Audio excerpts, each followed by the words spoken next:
This is Rick the Truth.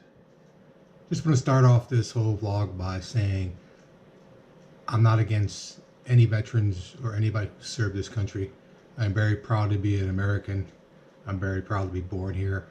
And I'm very proud of what our military does for us nowadays. I just sit here every holiday, Memorial Day, Labor Day, 4th of July, and I look at what people do and what people do in the name of Memorial Day. What's the definition nowadays of this whole holiday? Is it something that we look forward to having a day off?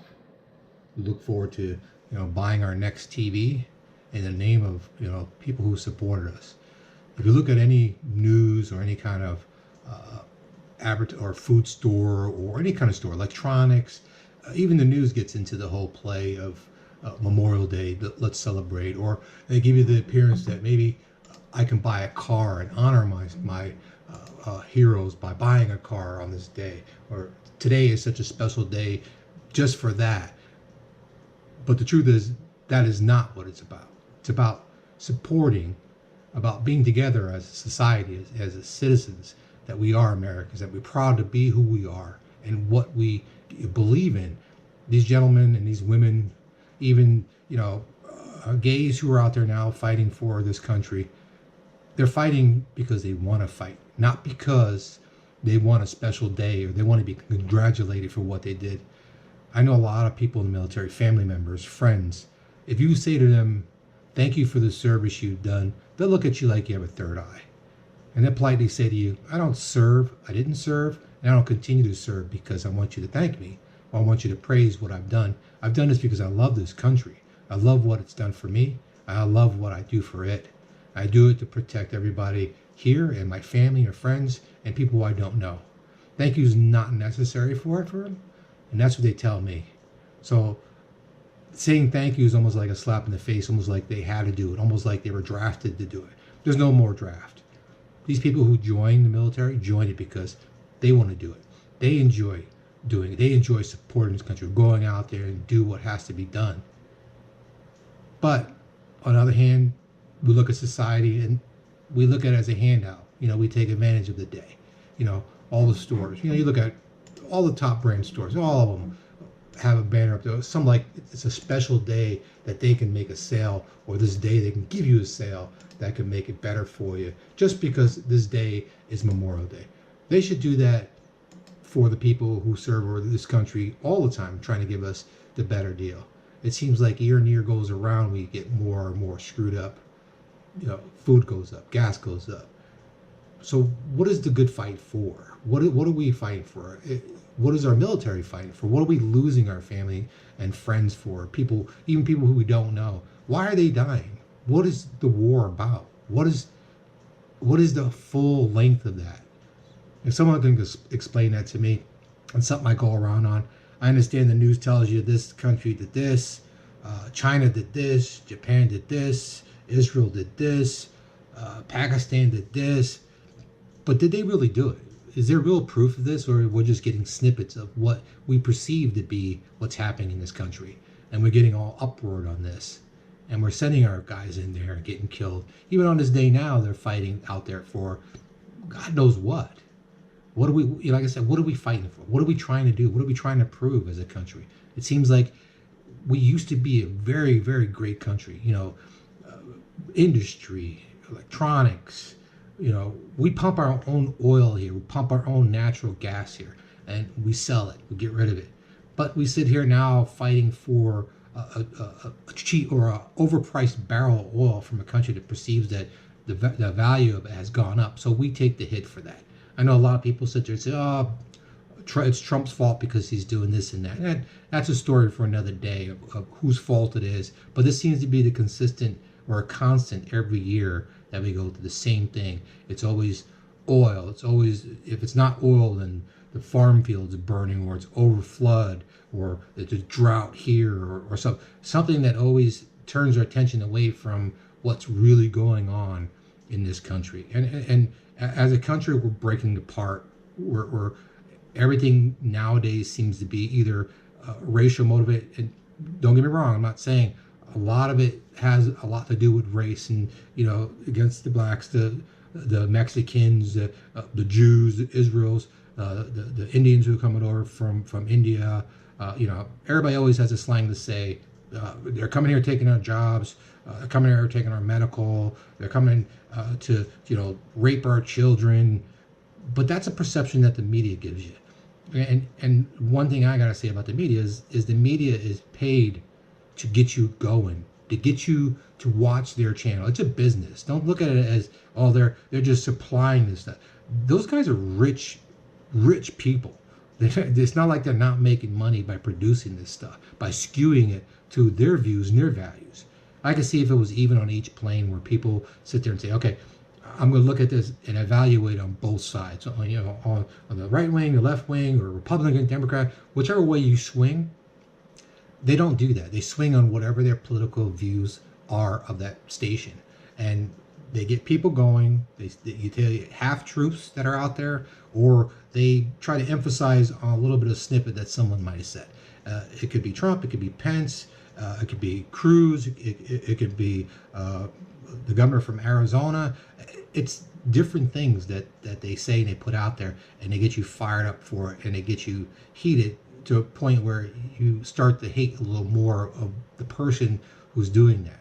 But in other words, I look at it as, if we have a problem with something in this country, we have the right to fight and speak for it. I'm not talking about fighting with sticks and knives and guns and going out and killing. I'm talking about, if you don't believe that something is good for this country, and you truly believe that, and you have people who understand that, instead of going out to the streets and yapping about it, complaining about it, yeah, you get it on the news and it gets some.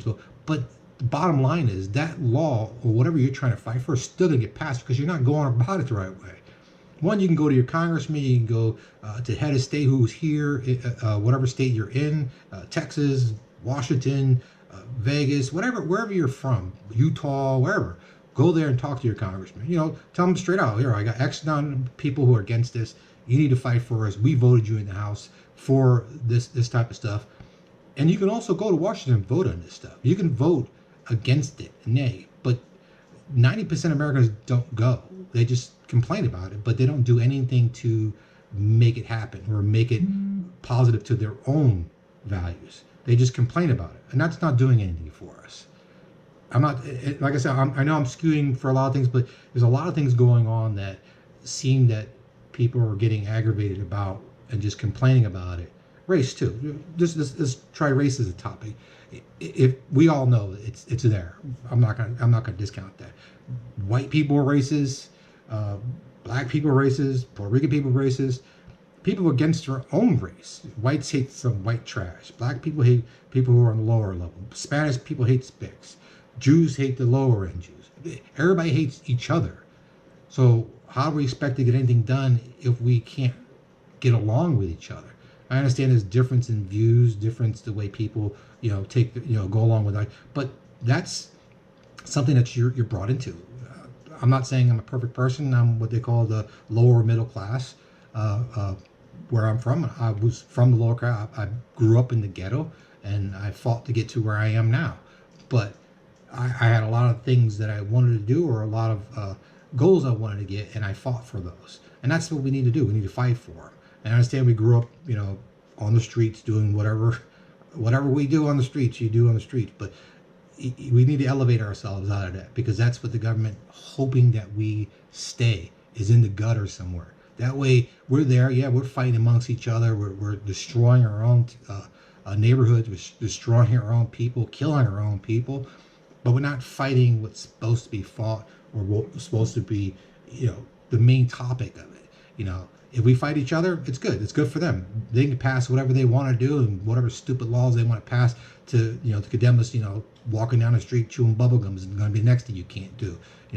For God's sakes, in New York City, they try to limit people to 1 cup of soda when you sit in a restaurant. It's just, we don't fight for those kind of things. We complain about it. We complain very well. We petition very well outside the streets and stores, and bitch and moan about it. But we need to go and do what we need to do to make it happen, make it go away, make it something that that's going to be viable for us as the citizens of whatever state or country or whatever. Because in one state it's going to happen in another. So If we don't band together as people and fight for this, then we're just going to be damned to whatever the country or the government wants us to do.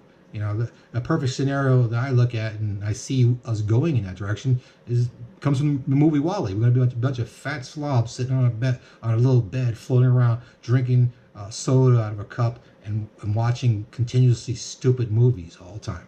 And that's where we're going. You know, I read books back in the day, 1997.